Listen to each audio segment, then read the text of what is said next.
Welcome to another episode of the Cosmic Detour podcast. Today's guest is a man of many talents. He's a Los Angeles-based guitarist, producer, session musician, and a composer. He's also the lead guitarist in the metal band Firstborne. Finally, he's got this awesome solo project under the name of Myrone. It's with great pleasure that I bring you none other than Pat Lukens, aka Myrone.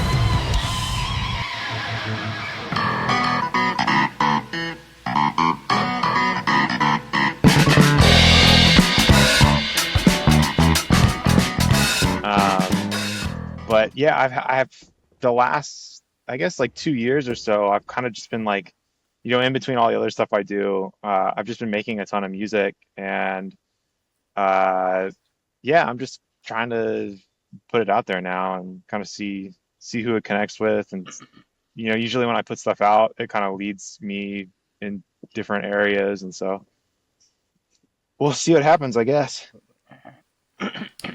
But you're like super productive, at least from my standpoint. You've done a ton of guest appearances on, like Sunglasses Kid and Hmm. like Night Swim. That's such an awesome track, and a ton of other artists. But then on the side, you also have Firstborn, which is Hmm. like your metal project, and Hmm. then you also do like a ton of producing, right? You do a lot of studio Yeah, work. yeah, yeah. So and my Rome, that's like, but that's your sort of main goal, so to speak. I don't know if it's like my main thing. It's like it's kind of like one of the things that I do. Sometimes it is my main thing, but like, sometimes, the production stuff piles up, or like sometimes there's like tons of firstborn. So it kind of, things like rotate in and out. But my own for me has always been kind of like it's my project where I get to do whatever I want, basically. Um, I've explored having like other people collaborate with it, but it's just, I don't know, it's so like niche and specific. It's kind of just makes more sense for me to just kind of like do it.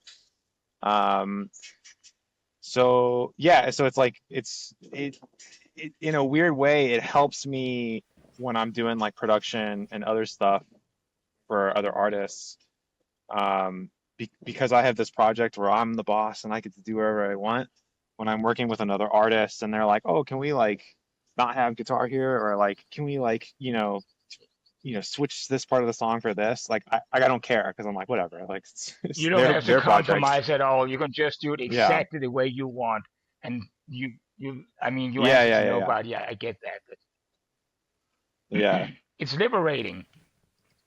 It's kind of like Yeah. closing the door and just go, "Fuck you, world. I'm just gonna do this now, Yeah. and you can't stop me, But I and I nobody's gonna I say, do yeah, weirdly I do weirdly enjoy like working on projects where somebody else has like a very clear idea of where to take it, and I'm kind of more of like the means of getting there, if that makes sense. Just like yeah, these little definitely makes fine sense. I fine mean, of this. it's everything has that little perks to it. I mean, I enjoy just being hired for a tour.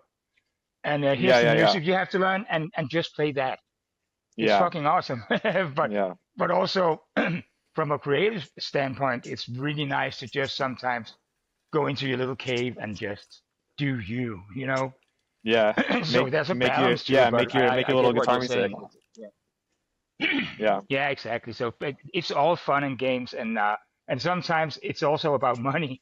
So Yeah. you spoke about Thomas, which was your main objective, and it can change, I guess, because if somebody offers you a lot of money to do something, I mean, that can definitely be a catalyst for making that a main Oh yeah. priority at some point. So Yeah, yeah. yeah, yeah. So but I really like the way you do a lot of different stuff, because at the end of the day, it's about being productive and doing the music thing, and also making a living from it. I mean, and that's a hard Yeah. thing to do. I can't even fucking do that. I have a Yeah. cleaning company. Yeah, So yeah, yeah. yeah. So that's really cool, and I totally get where you're coming from with doing a lot of different stuff, and also being a sidekick and being the conductor and all that. So and I think Hmm. it's healthy as well because you get to try all the positions. Yeah, well, it's like, Yeah. when you do other stuff, that's when people give you different ideas. That's like where you learn.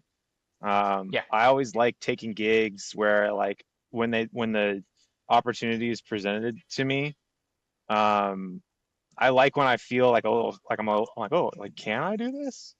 I love taking those gigs Yeah. because I end up like learning, like, oh, like I never would have thought to do this in this way, and then sometimes it gets filtered through like my own music in a way. Um, so yeah. I gotta ask you because when I listen to your music, it sort of covers like a wide spectrum, but everything is still sort of there's like a red thread in between. But there are songs like what is it, the human highlight or highlight human, which Hmm. to me sounds like Street Fighter. It's got that whole Street Fighter Yeah. game intro, and then there's like Lightning Rod to me, which got that like Vince DiCola. Um, Reminds me a bit of something out of Rocky Four when Ivan and Rocky they have the Yeah, final totally. fight. Yeah. Then you got That's one of stuff that that's a huge inspiration for me, is Vince and those scores that he did for both Rocky and Transformers. Vince DiCola is like I love I can listen, man, even now Super at super 44 I super yeah. super nice guy. Also, by the way, a total sweetheart. Yeah, I could imagine. Have you ever heard the project he did? It was a band that was called Thread. Thread? No, Yeah. Dude, you should check that out. It's got I'll the check it out. singer from I think it's got the singer from Tower of Power, and it's Okay. like Hey, wow. it's a super rare thing, but it's on spot no sorry on YouTube.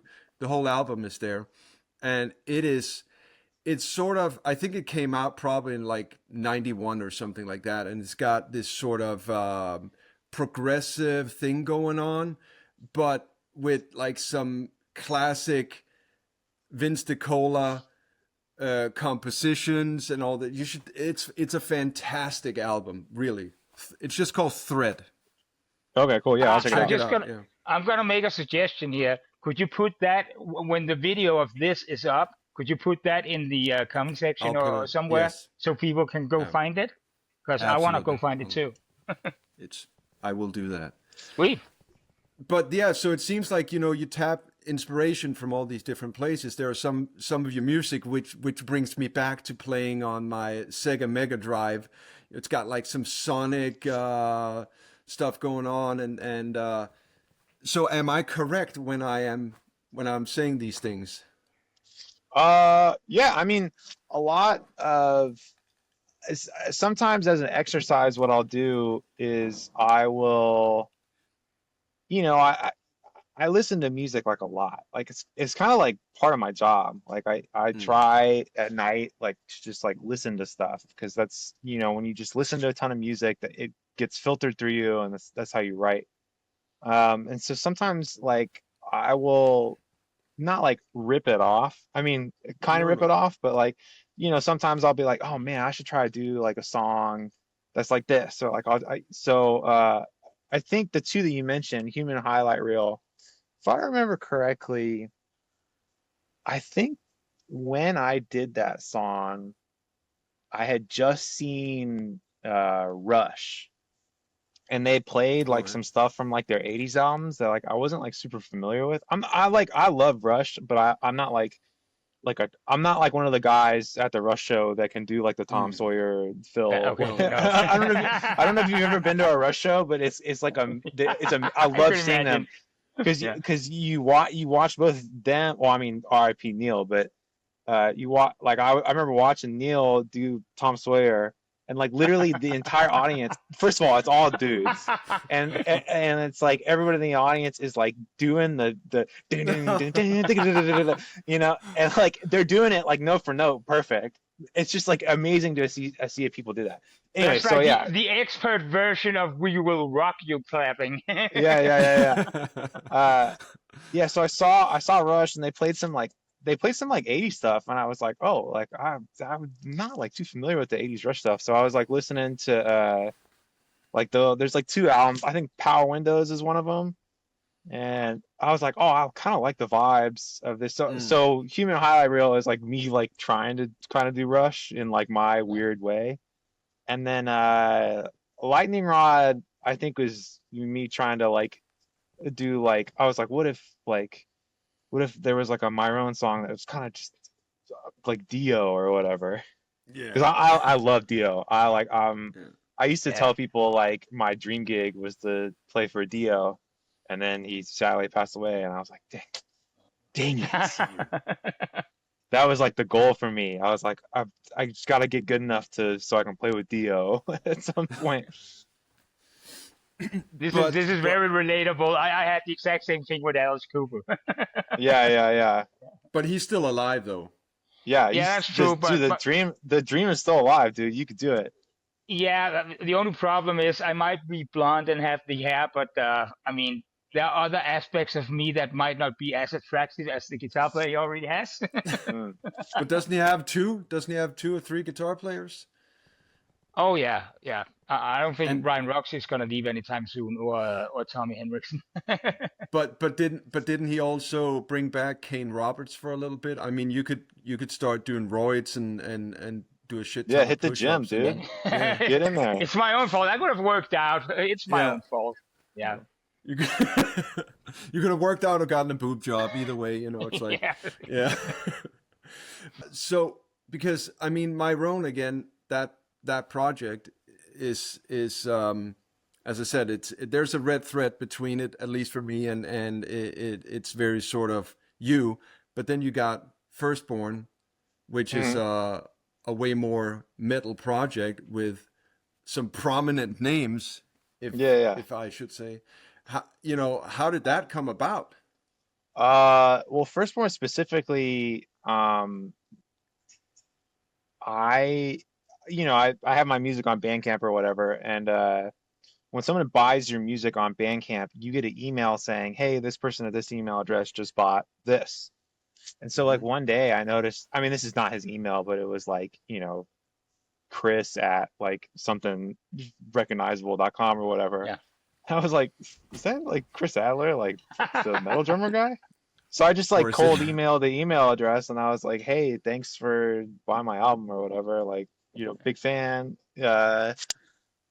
And then he like emailed me back right away and he was like, hey, like I love your stuff. I've been listening for years. Like, do you want to do a project or something? I was like, yeah, Okay. sure. So Yeah. we just like started sending demos back and forth and we kind of just worked on it and eventually like went and did an album with Machine in Texas and yeah, it's been kind of like this fun little project where uh, I used to play in metal bands and stuff when I was a kid and so it was kind of fun like kind of dusting off some of those old cobwebs and like really Yeah. getting in like the metal riff mindset.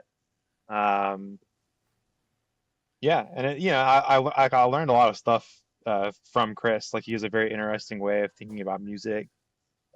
He's very meticulous about stuff, and it's just kind of interesting to work with somebody that has like really clear ideas on like how stuff should go. So yeah, I learned like a ton from him. So it's like a really rewarding project for me.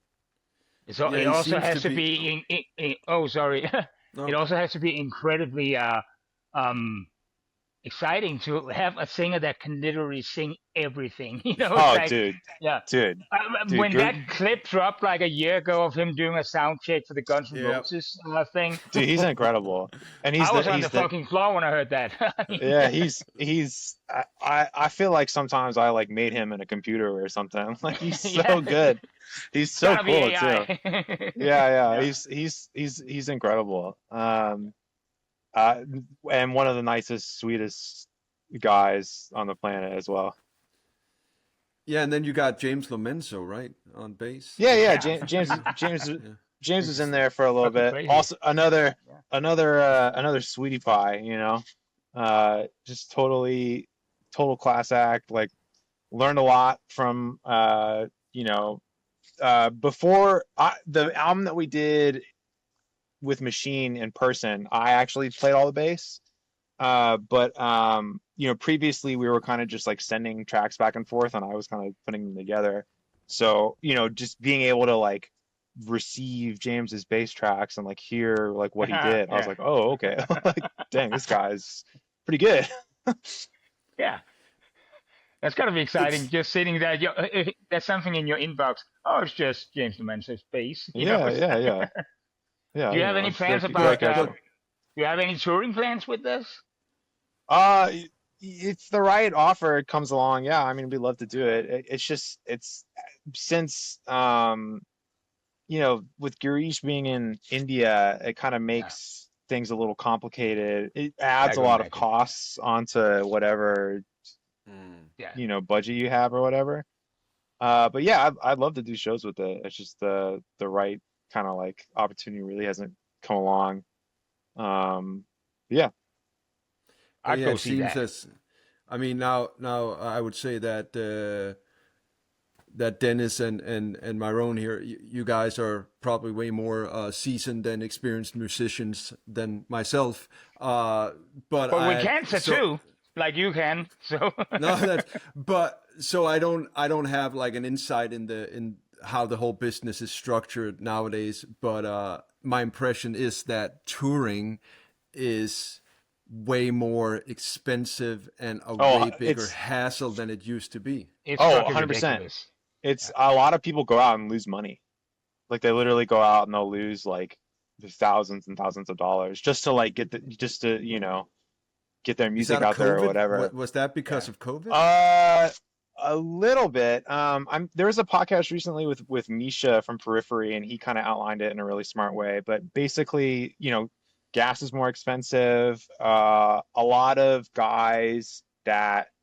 people like quit touring during COVID. Like, a lot of the crew guys just decided, I'm like done with this part of my life or whatever.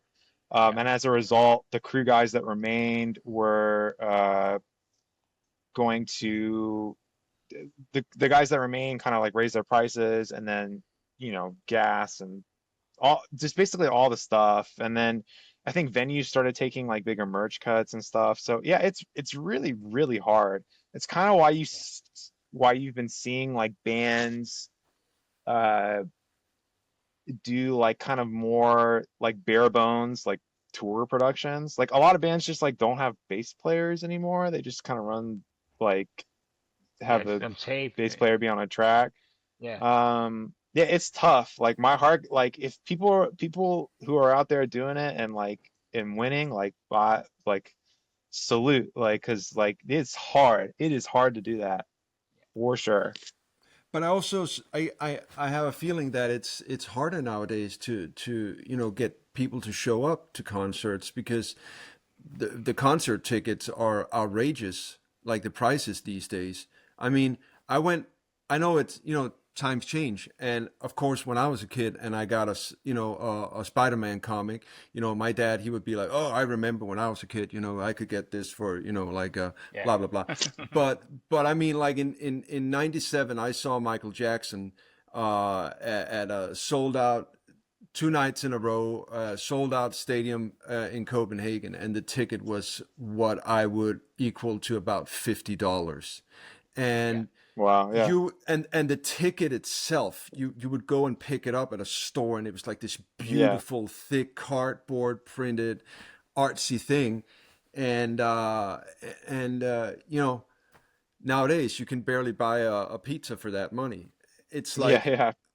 I saw John Mayer was playing in Stockholm some years ago, and I thought, man, I really like John Mayer. I thought I want to go see this, and I think the cheapest ticket was 1,500 Danish, and which was with a limited view of the stage, so you'd be Wow. It's like almost half, yeah, $300.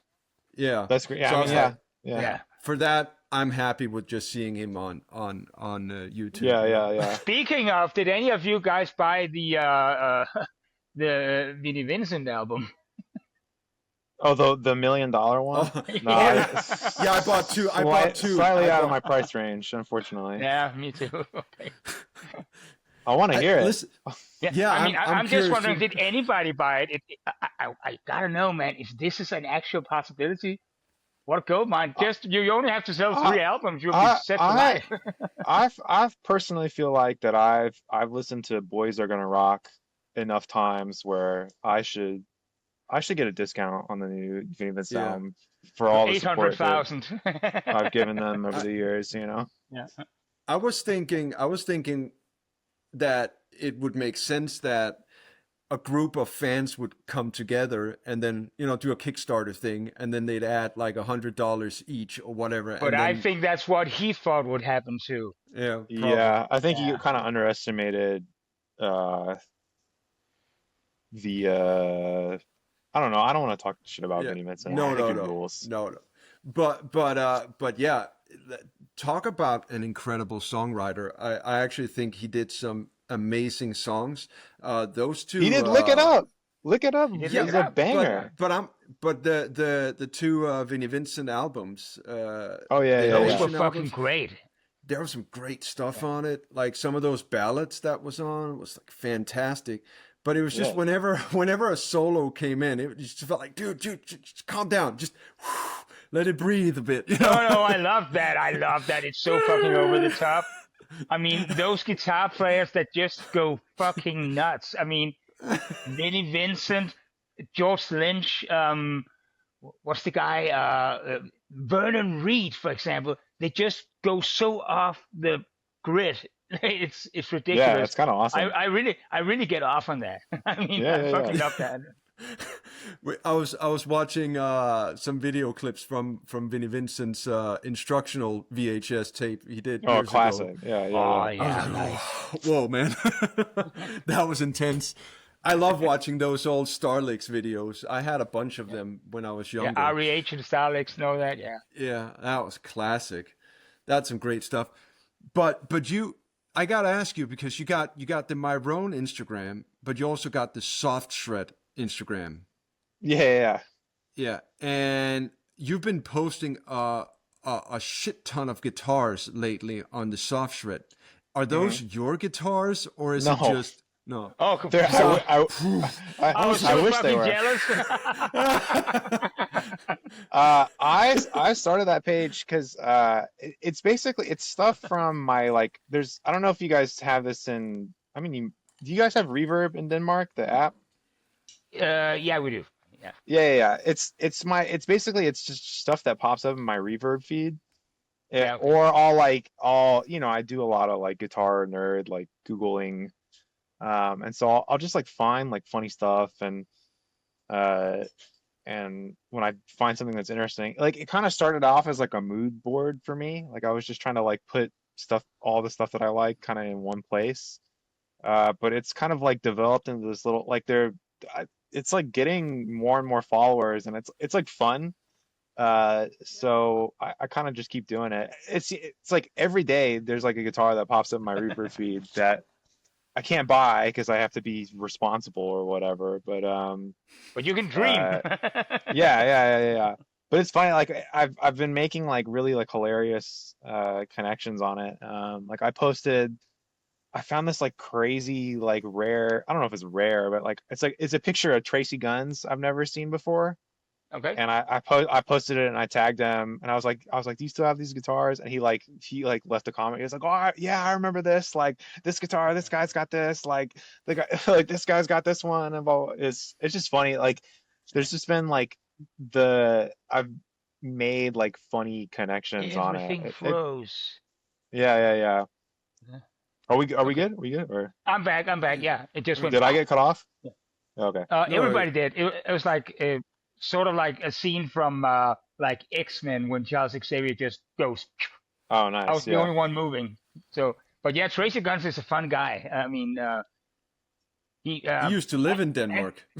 he used to He live in did? Denmark for a short period of time. Yeah, he's a What a sweetheart. small world. Yeah, yeah, yeah. He I seems had cool. yeah, yes, he gave me a hit rush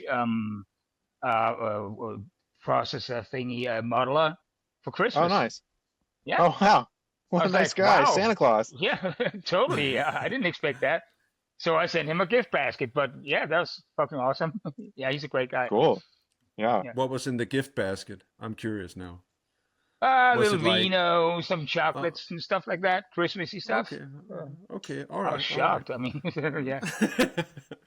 um, but it just when you talk about the whole Tracy Gunn things, I remember when I was when years ago I went to LA a couple of times, and what I really loved was going around like the pawn shops and Hmm. go in there and look at the guitars. And I don't know if they were just bullshitting me and trying to sort of sell whatever they had, but all these guitars always had a story. I remember I came into one down like I don't know, like near Sunset Boulevard, and the guy was like, yeah, back in the day Robin Crosby bought this in because he was strung on heroin and he wanted, he needed money to get drugs.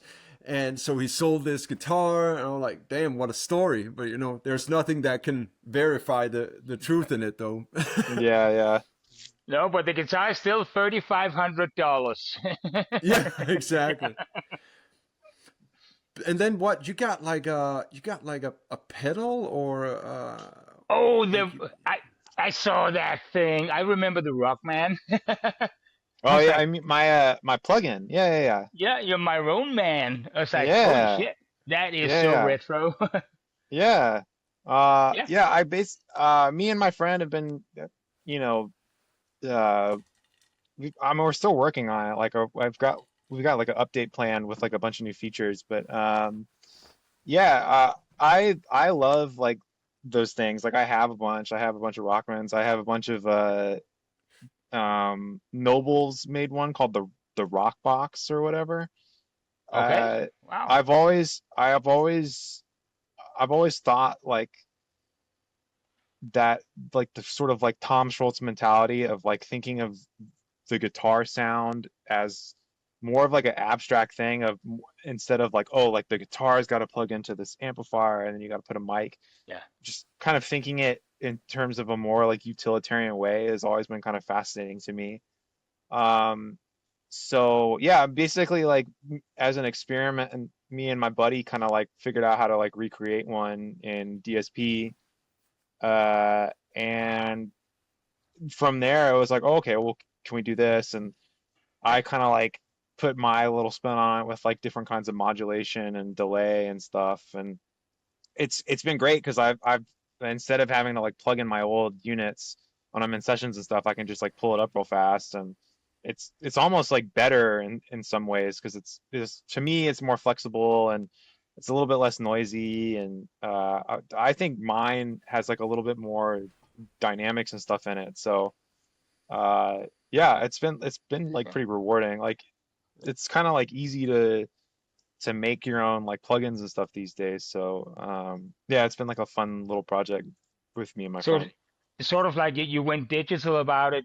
Like, for example, you have like an amp simulation block and then an IR or something like that for Well, yeah, um the way the original Rockmans worked was it's basically like a distortion circuit and a really kind of specific EQ curve after it. yeah. It's like a high pass and a low pass, and then there's like a bunch of different cuts.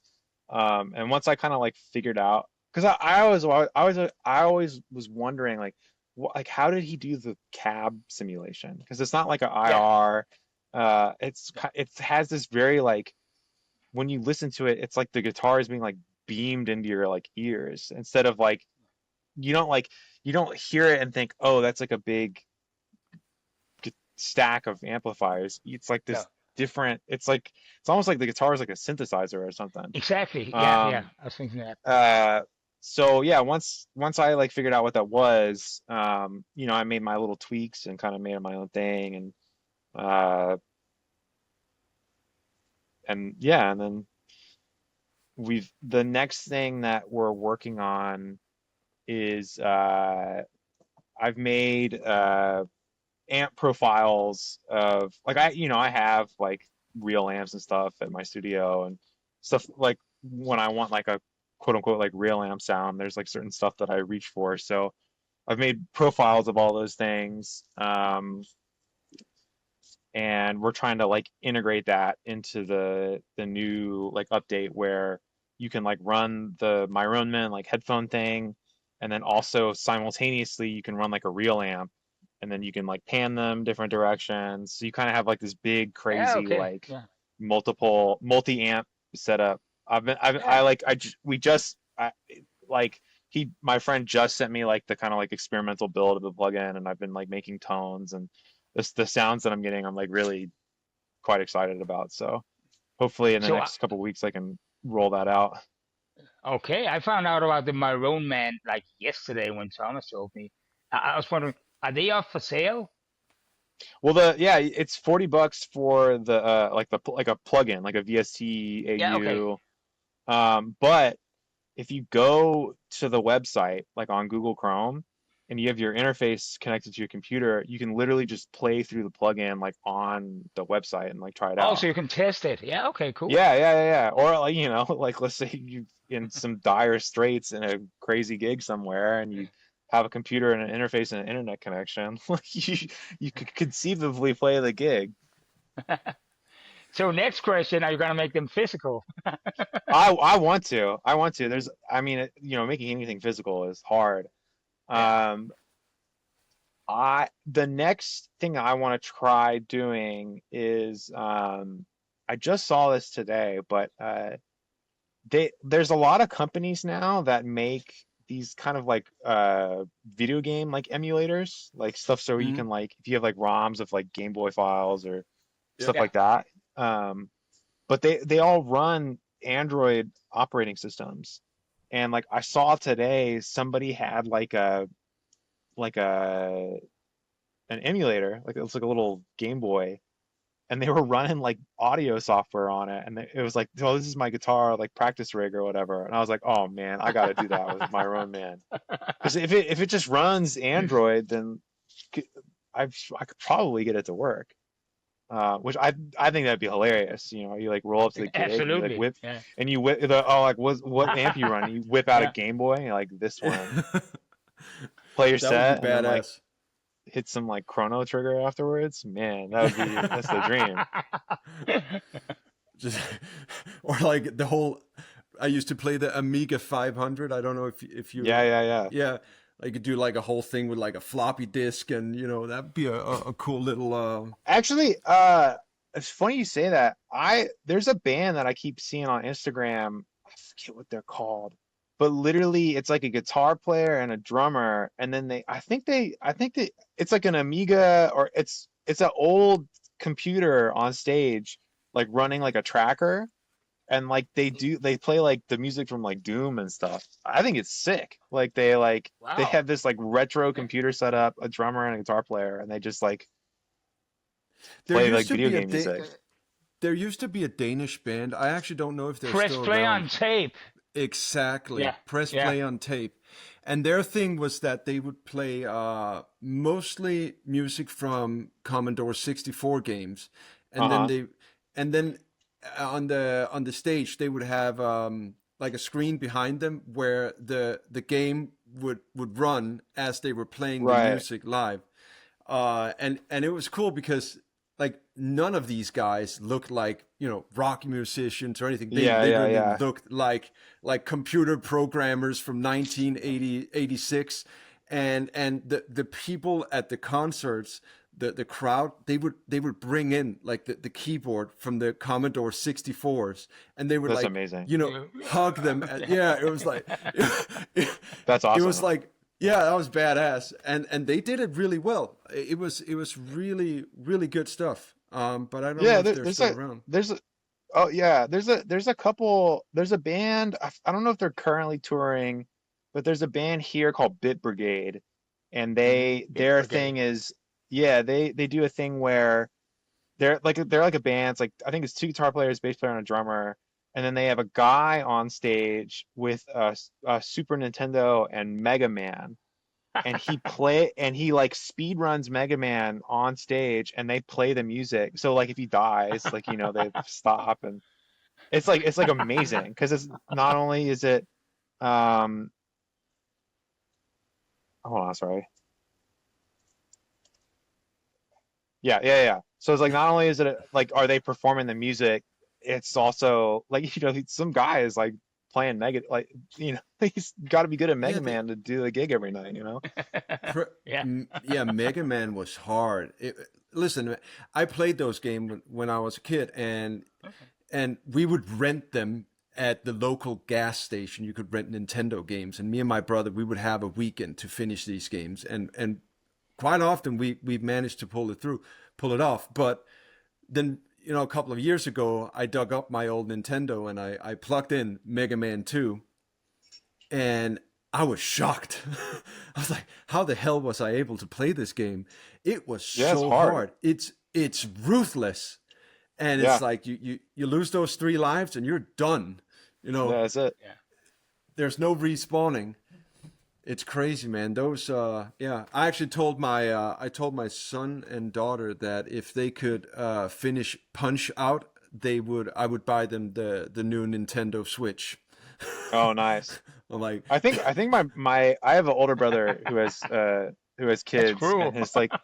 and he told me his oldest son like is doing Link to the Past for the first time, mhm, and my yeah. brother's like no strategy guides, like you can only ask me for help if you like if you do all this stuff first, like blah blah blah blah. It's like pretty funny. Yeah, I had a lot of fun watching this guy, angry Nintendo nerd or angry video game nerd. He had a YouTube channel, and he would just lose his mind over some of those games where he would just Oh like yeah. curse them like for 10 minutes straight. Yeah, that's pretty crazy. I gotta ask you, just back to the whole guitar thing. You got that blue SG shaped guitar. Oh, That's the Seeger, yeah, the YG, that's yeah, yeah. yeah, that's an unusual one. I have never seen any of those before, so I was Yeah, just curious if it was a custom. it's yeah. It's this guy Dallas Seeger. He lives in Bangor, Maine, which is like I think it is like one of the most northernmost parts of the United States. But yeah, he like I had been following him for like a couple years on Instagram, and uh just like started talking with them, and the next thing I knew, I was like specking out a guitar or whatever. But yeah, that's like um right now that guitar is like my B standard guitar. I have a lot of new music coming out that's all tuned to B, and it's like super heavy, and uh but yeah, I love that thing. It's great. It's got a real big neck, and the fretboard scalloped, and it's got a crazy Kaler bridge, and I like love the he calls his guitars like muscle guitars because they kind of have like a Yeah. 70s like muscle car vibe, and I love them. I think they're so cool. Like the guitar itself, I'm kind of like a tall guy, like I'm 6'4" and a little beefy.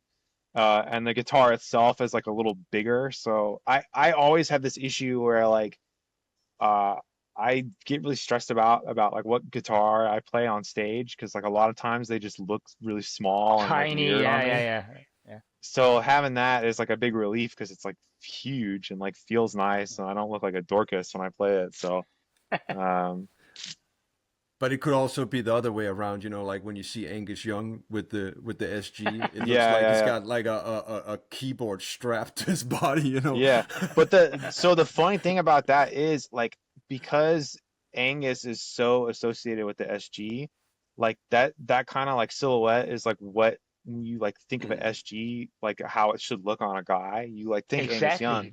I Yeah. I literally cannot play SGs. They look like toys in my hand. Like Hmm. I think I went to a NAMM show a couple years ago, and I was with some buddies, and we were at the Korg/Vox booth, And they were like, "Oh, do you want to like play through like an AC30 and like we'll like film it for content or whatever?" And I was like, "Yeah, sure." And they like gave me an SG and the strap was like all high, and I was like, "Oh man, I look like such a Look like a Dorcas necklace. Malorcas." Yeah, I saw like pictures afterwards, and I was like, "I'm not posting this shit. This looks horrible." Yeah, you were playing it in some video, I can't remember, but it was on Instagram, of course. And I remember I I commented the video with something like, you played that piece like in a very tasteful way.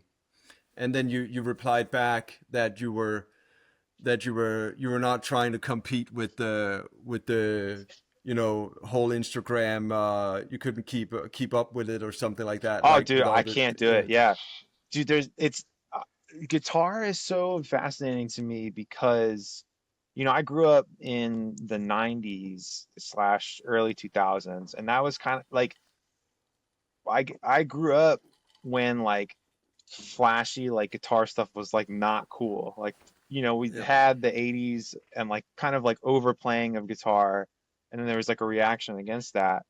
Mm. Um, and yeah, there just like wasn't, at least not in the mainstream, there weren't really a lot of Right. guys like ripping it. And then kind of like in the early 2000s, it's kind of got like reignited, and now everybody like just rips. It's like insane. But Yeah. yeah, like I felt like I thought like when I was, 15 or whatever, I thought like, oh, I'm great at guitar, whatever, I don't need to like I don't need to like learn like crazy techniques or whatever. But now there's just so many guys are just like absolute freaks. Like Yeah. who's that guy, Matt Mancuso, or Yeah, the I guy was that he just plays thinking, with his yeah, with the fingers like this? Yeah. yeah. Unbelievable, dude. That guy is it's just like a alien, Yeah. he's so crazy. I just know I'm never, like I'm sort of past I have, responsibilities and stuff, so like I can't really like play guitar for like 12 hours a day and like No. get like really like insane technique anymore. So m- my my whole thing is I just I really recently I've just been trying to like make stuff that's like melodically like memorable. Because I've sort of had this like realization like in the last couple years where I'm like, man, like I think about like the types of guitar players or the types of musicians that I want to emulate, and like I keep coming back to people like Jeff Beck and David Gilmour and people like that. And it's like when you think about David Gilmour, it's like he he's not known for like being super technical. He's known for being like really tasty and Mm. like having a good sound. And like I, as I get older, the technique and being able to rip, like you can't do that when you're like 60, 70. Your body like physically just can't Yeah. move your fingers. Like there's so many guys that I see who like got known for being like super shredders or whatever, and then they age, and then you're never gonna play like you're No, 22 again. It just No. sucks. no. So it's like would be it's like much more like, I guess it's less anxiety to me to like hopefully get known for like playing something melodic, where like if I'm 85 and my fingers are so full of like arthritis that like I can't move them, at least I can still play the song that everybody knows me for or whatever. Because I've had like I know guys that like are kind of in like prisons of their own design because they get known for like this really crazy like technical stuff, and it just, Yeah. as you age, it falls off. So just seems like And a but better isn't play to but write good music that people remember. but isn't that That's isn't a good that point. what? Yeah, but isn't that? I mean, when I think of guitarists, the ones that always stand out are the ones where you can hum the guitar solo, Yeah, yeah, 100%. where it's a little composition by itself, But let me and just Yeah, remind you, Thomas, that we used to be in the 90s front row at Yngwie Malmsteen shows going playing along like the Tom Sawyer that's drum true. guys. Yeah. I'm still a ride or die Yngwie fan. But Yeah, but me listen, too. That's my guy. But even so, the OG Yngwie, like prime Yngwie stuff, even though he was shredding his ass off, all the solos still had some sort of composition to it. I think as he's gotten older, the whole as he's gotten, vibrato there was a little melody to it, and that was the thing. So we'd be in front row, and we'd be like, we'd be the melody line. Yeah. And we'd just be disappointed that he didn't play anything that we were trying to. Yeah, he just get winged it live every time. Yeah. We were like, You you're supposed know what? to. He can do it every once. I feel like he's earned it. But it's like I like talking about James Lomenzo before and White Lion. Like Vito Bratta, like his solos, each solo was just a little composition and and it was so tasteful, in my opinion, at least. Oh yeah, 100%. Yeah, they're like little songs within the songs. Or with Key Marcello from Europe, like Superstitious. That solo is everybody remembers that if you're into guitar. So I think the whole melodic thing is way more important, and I think you're onto something, because as you get older, you're not gonna be able to move as smoothly as you did when you were 20. And I think of a guy like what's his name, the Polyphia dude, who's mind-blowing guitarist, with Tim Henson. Yeah, fantastic. Like holy shit, like the stuff he plays is just like mind-boggling. But I'm thinking like, when he's 58, 60, how is his hands gonna keep up with some of that stuff? Probably not, but at least I think he'll be okay. He's good. I respect the Polyphia boys. I think they have threaded a really interesting needle, and that the music that they make is very highly technical. But their biggest song has become one of those a song like Through the Fire and the Flames, or like Eruption, even, where it's kind of like this. It's kind of like this benchmark song that as a young guitar player you got to learn it to when I was a kid it was like, oh, he can play Eruption or whatever. Now they can't unmake it. Now they made it. They can't unmake that. So I think for younger kids, it's they're like, oh, I can play that doom ding ding ding ding ding ding ding. Like that part of the song is super melodic and memorable. So hats off to them. I think they've kind of figured it out. Yeah, the other day I thought okay, I'm gonna give it a try, and I was listening to those I forgot the name, the two French dudes wearing the 12-tone music thing. Yeah, okay. Wearing those paper mache helmet masks and stuff. And normally it wouldn't be my thing, but I was listening to it and actually thought some of it was oddly catchy. Yeah, it's microtonal. That's what it is. It's not 12-tone. Yeah, but it's incredible that they got so much. I haven't really listened to it yet. I've been scared. Me too. It's super weird. I'm scared of him. He's got a big dildo on his face, so I'm just kind of I don't know if this is. That was actually the only thing that attracted me to it. But hey, hi guys.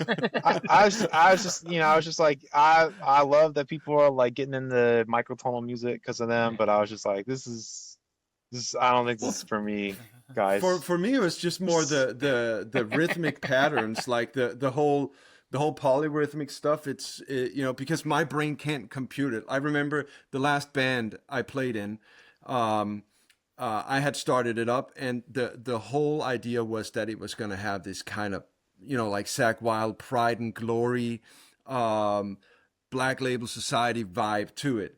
So fairly simple riffs and just a ton of pinch harmonics. But then I brought in another guitarist.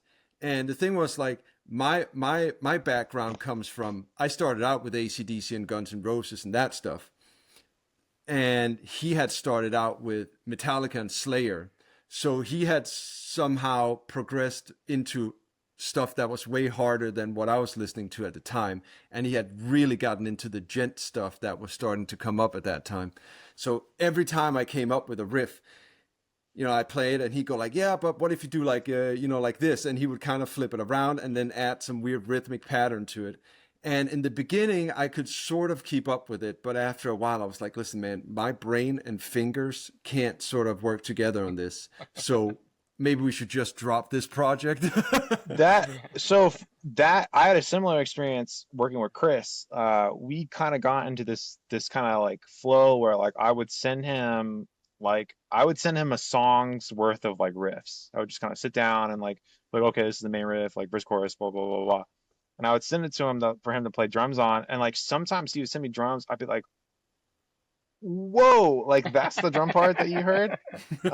And he's like a demon in that like he can do that kind of like if it's in 4, like he can play like 3 over the top of it, and really do like really he just has like such a unique way of hearing a riff and then coming up with the drum part that like I will say like he comes up with like these crazy parts, but it's always in service of the riff. And he's told me a bunch of times, he was like, I always wished I was a guitar player. Like I'm just trying to play the guitar on drums. And I was like, oh, that's really interesting. But yeah, like he's so adept at like coming up with these like crazy like 3/4 things where like it's so awesome for me because I'll send him the riffs and then he'll send me these like crazy drum parts that make sense. And I'm like, whoa, I can't believe that's like what you heard. That's so cool. And then I'll go back and kind of like morph the riff a little bit so it kind of like feels slightly better. And like I love that synergy of like working with him. Like uh just like getting pushed because I'm not smart enough to do stuff like that. I know like some music theory stuff but I do a lot of what I do like by ear and by listening to music and kind of just like reverse engineering it. And so it's always fun for me to like play with people who are like highly competent in ways that I'm not. So yeah, super rewarding to work with him in that way. You don't ever feel like intimidated or anything like that. I could see myself. No. That's why I'm asking. Yeah. Well, I mean, when I first met Chris, I was like, oh, I better not send him some fucking BS. But it's sort of, the thing about musicians is, deep down at the end of the day, like I would say like 90% of musicians are like dorks, like myself included. So like once you kind of figure that out, it's like, oh, okay, it's just like anybody else. But you got to be able to trust in your own abilities. See, but like me, I don't ever think I'm good enough. I don't ever think I'm good enough for whatever. I got asked to join a couple of bands, and then initially I'd go like, hell yeah, and then I'd start listening to some of the stuff, and I go like, wow, man, this is way out of my league, and I just back off instead of challenging it's a confidence myself. thing. Yeah, exactly. Yeah, you have to be a little delusional. You have to think that you can do it. It's funny, like it's funny that you say that where you're like, oh, like, well, you must feel like super like confident in your abilities. I'm like, dude, no way, man. Like I constantly like on projects, I'm like, am I like just doing like, does this suck? Like, is this bad? Like, does anybody like this? So, it's a feeling, and I've talked to like a lot of different people, like it's not really a feeling that really ever goes away. And in a way it's kind of good because when you're able to question like what it is you're doing, I mean, to an extent, you definitely want to go in the studio and be like, okay, we need to do this here and this here and this here or whatever. But sometimes it's good to have like a little bit of a beginner mentality with something because you're more willing to like experiment and try different things. and then B, when somebody makes suggestions, it's like you're like, oh, I'm a beginner. Like I always try to, I call it like just having beginner mentality. Like, oh, Yeah, so you're it's my open to suggestions and all yeah, that. it's Yeah, I'm a yeah, beginner. I'm still yeah. white belt or whatever. You know, I don't know what the jujitsu like belt system is. I think white belt's like the first one, right? Yeah. Yeah, yeah, yeah. So I I think. read this book recently called Zen Guitar. There's like some guy like did like a Zen Buddhist philosophy guitar, but I think it's like kind of a joke, but also it's kind of cool. But he I'm gonna talks get about that. It sounds fun. It's yeah, written by he Mr. talks about Fast Fingers. he talks about yeah, like beginner mentality a lot. Because I kind of got into this weird headspace where I was like, why don't I feel like I'm an expert? Like rah, rah.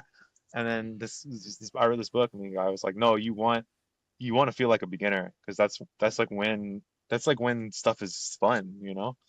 So Yeah, I was like, I'm just okay, getting beginner nostalgic mentality. here. I'm getting nostalgic talking about this because, or listening to you talk about this because I just remembered uh, when I joined Warrior Soul those years ago. We were the support band, and I got asked after the show if I wanted to join the band and come to London and play a gig.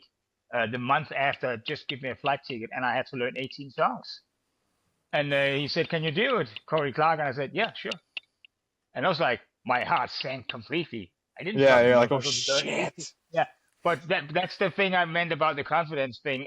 It's not that you are overly, you know, like it's just you say something and you're gonna do it, and then you're just gonna have to put in the work afterwards and hope it fucking lands on its feet. But I mean, it feels frightening totally to do that. Even so it's not that much Oh that yeah. you have to be confident enough to volunteer for the for the assignment, and then you have to put in the work afterwards. But it Yeah, is yeah, yeah. fucking scary. I mean, I Yeah. was like, I It's was a it wreck has to for be a month. scary. Yeah. Yeah. and and I could Um imagine because you did the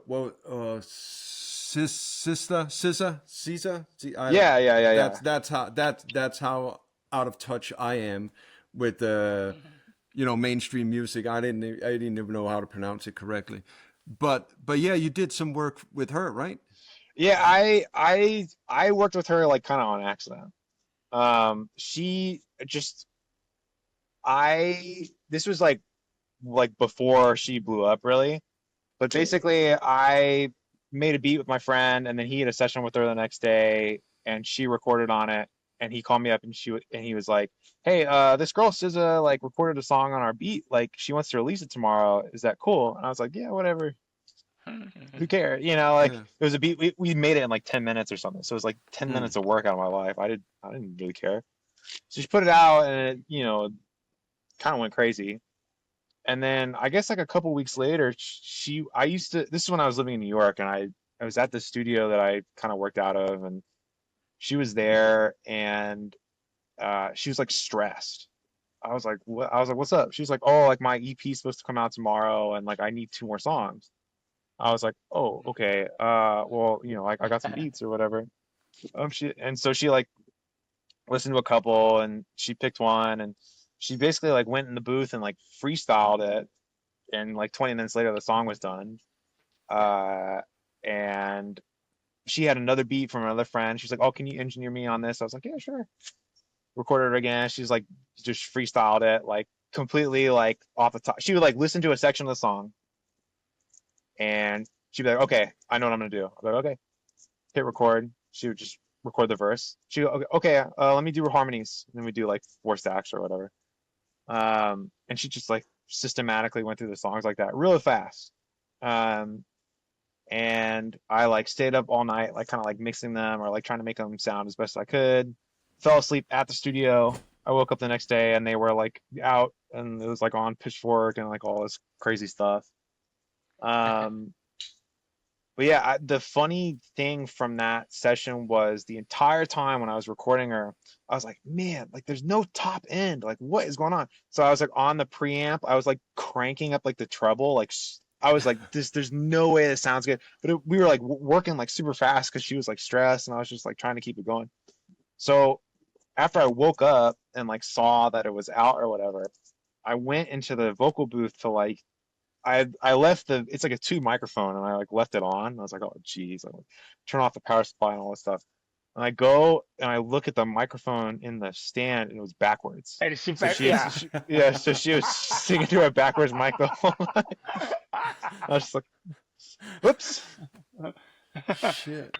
She sounded fine. Well, I always tell people like she was basically destined for greatness. Like I was kind of just like I just happened to be there. It could have been anybody's beat, but like she's so talented.